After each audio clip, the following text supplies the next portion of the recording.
Ya gini Mas, untuk hari-hari biasa normal, kalau tidak ada kegiatan hari besar dan beberapa event, kami menampung sampah tiap hari dari pasar, TPS, dan desa itu sekitar 175 ton per hari. Per hari itu tanpa momen-momen ya Pak ya? Ya.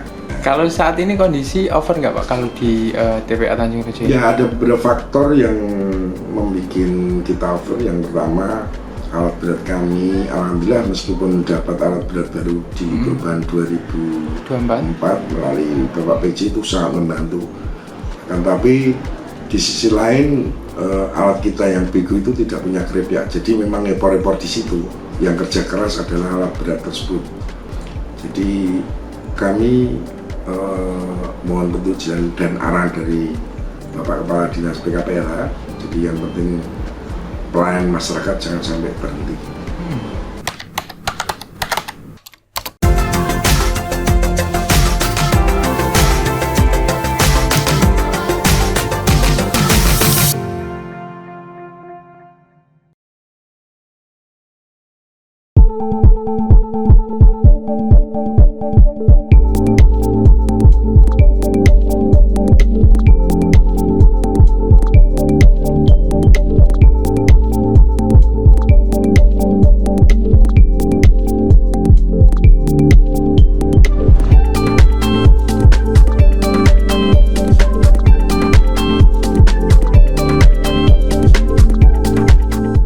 Seperti apa Pak?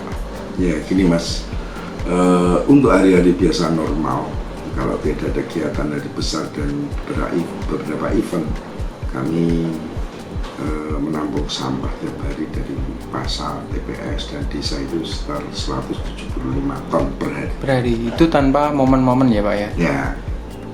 Biasanya kalau momen-momen itu seperti apa Pak?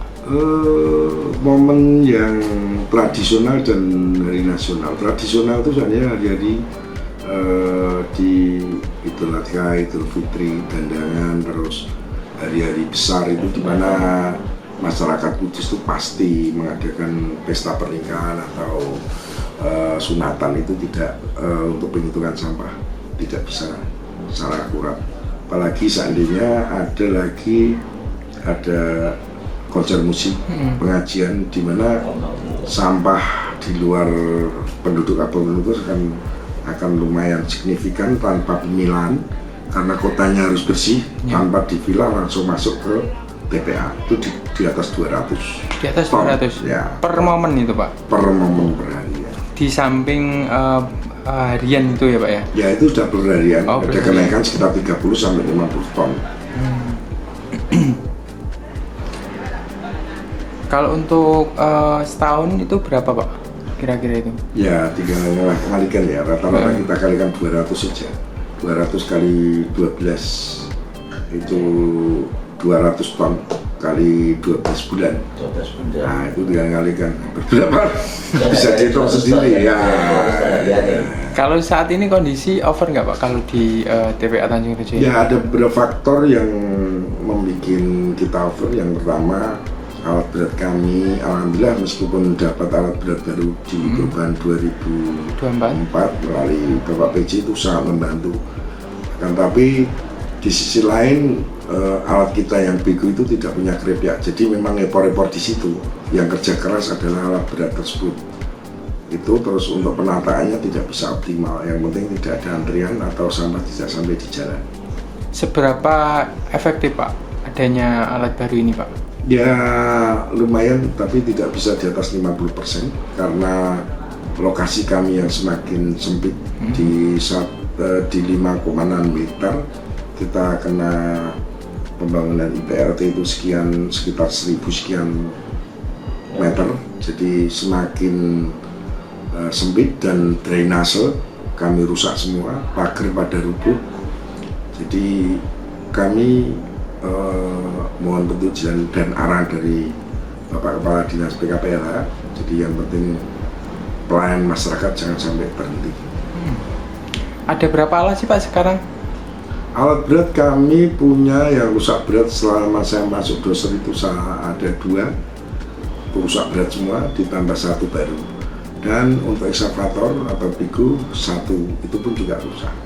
Artinya yang secara kontinu bekerja dua alat bekerja. berat, dua alat berat, yang satu kita paksa, kita tidak punya gerobak ya duduk di situ, tapi untuk menata sampah biar ada antrian ya doser baru itu. Oh iya.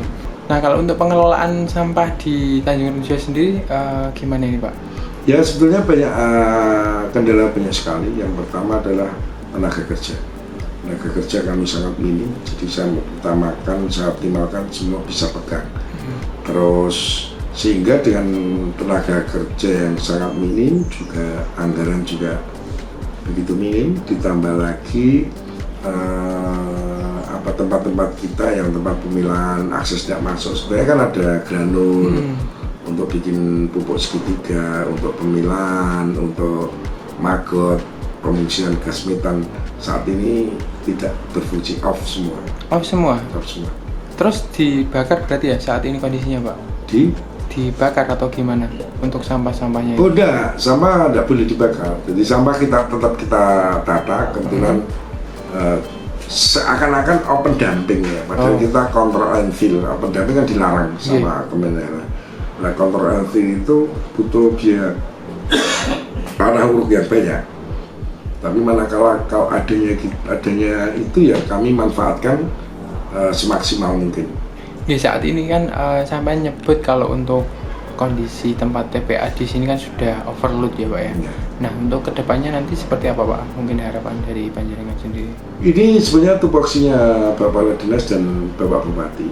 Saya kira beliau sudah ada pemikiran yang jitu untuk menangani di sini. Mungkin ada pelebaran, manfaat teknologi, terus dioptimalkan dari hulu sampai hilir itu sudah dipangkas di hulunya. Jadi sampah yang masuk di sini itu tinggal RDF, tinggal residu, tinggal yang tidak bermanfaat. Itu saya kira beliau sudah jurus yang saya yakin akan mampu menyelesaikan sampah di kabupaten itu sendiri. Mungkin ini Pak, himbauan kepada masyarakat untuk saat ini kan masih banyak ini ya Pak, setiap harinya kan banyak sampah. Ya, kultur budaya masyarakat itu sangat menentukan juga keberhasilan penanganan sampah. Artinya sampah tidak bisa ditangani pemerintah daerah sendiri, tapi ada CSR seperti Jarum sudah berperan dalam pengambilan pupuk kompos. Juga masyarakat dalam membuang sampah itu mau dipilahkan, yang konsumtif bisa dipilahkan untuk rumah tangga, untuk menambah biaya seperti semacam plastik itu dibersihkan, dijual juga bisa, komposnya untuk kebun pupuk sendiri. Jadi mari kita sama-sama, masyarakat Kudus, sampah itu kalau kecil itu sahabat dari kecil, tapi kalau sudah besar menjadi momok terbesar sumber penyakit. Jadi saya mohon kesadaran. Terakhir Pak, kemarin kan nyebut dengan sistem terasering ya Pak di sini. Itu nanti seperti apa Pak? Sebenarnya bukan semacam terasering, jadi sampah itu dalam penataan itu biar nggak longsor, itu seperti terasering, terus ditumpuk tanah dengan ketebalan 20 minimal. Nah, itu akan berjenjang seperti yang kemarin. Kami nggak bisa nata karena alat berat kami rusak. Oh gitu. Ya. Tapi untuk tahun nanti bisa ya Pak ya? Karena ada Insya Allah, tambahan. jadi Insya Allah dengan kepemimpinan baru nanti ada alat baru dan anggaran untuk BBM memadai, sebanding lah.